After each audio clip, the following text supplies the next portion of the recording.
রাজধানীর গুলিস্তানে আওয়ামী লীগের কেন্দ্রীয় কার্যালয়টি আজ এক নিস্তব্ধ ও জনশূন্য স্থাপনা।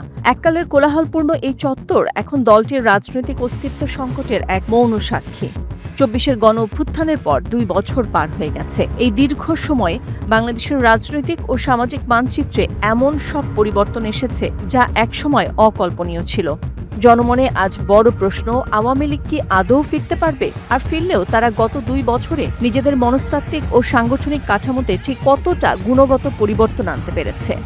আওয়ামী লীগের পতনের ময়নাতদন্ত করলে দেখা যায় গত ১ দশকে দলটির ভেতরের রাজনৈতিক নেতৃত্বের বদলে একটি প্রবল আমলাতান্ত্রিক সরকার কাঠামো গেড়ে বসেছিল। মুক্তিযুদ্ধের নেতৃত্ব দেওয়া এই প্রাচীন দলটির মূল শক্তি ছিল তৃণমূল, কিন্তু বিনা ভোটের নির্বাচন এবং ক্ষমতার ভাগাভাগি সংস্কৃতি দলটির ভেতরের সেই আদর্শিক ভিত্তিটিকেই ধসিয়ে দিয়েছে।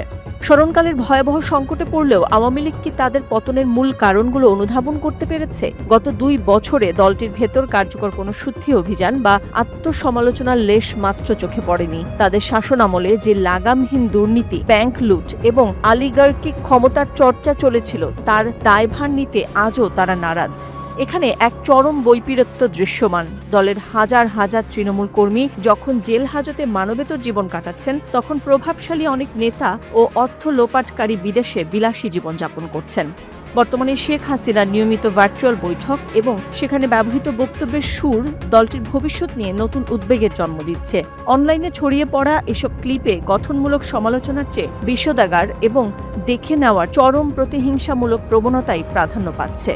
নতুন প্রজন্মের কাছে আওয়ামী লীগের ভাবমূর্তি এখন কঠিন চ্যালেঞ্জের মুখে। গত ১ দশকে তরুণদের মধ্যে দলটির যে নেতিবাচক চিত্র তৈরি হয়েছিল তা পরিবর্তনের কোনো দৃশ্যমান উদ্যোগ গত ২ বছরে দেখা যায়নি। যদিও মাঝখানে রিফাইন্ড আওয়ামী লীগ বা সংস্কারপন্থী আওয়ামী লীগ নিয়ে নানা গুঞ্জন উঠেছিল, কিন্তু বাস্তবে তৃণমূলের নেতাকর্মীরা কোনো বড় সংস্কারের সায় না দিয়ে শেখ হাসিনাকে ঘিরেই আবির্ভূত হওয়ার পুরনো প্রবণতা বেছে নিয়েছেন। আওয়ামী লীগের রাজনৈতিক পুনঃপ্রতিষ্ঠা কোনো জাদুকরী উপায় সম্ভব নয়। এটি নির্ভর করছে তাদের অভ্যন্তরীণ নেতৃত্বের গুণগত পরিবর্তন, অতীতের ভুল ও দুর্নীতির দায় স্বীকার এবং জনগণের আস্থার উপর।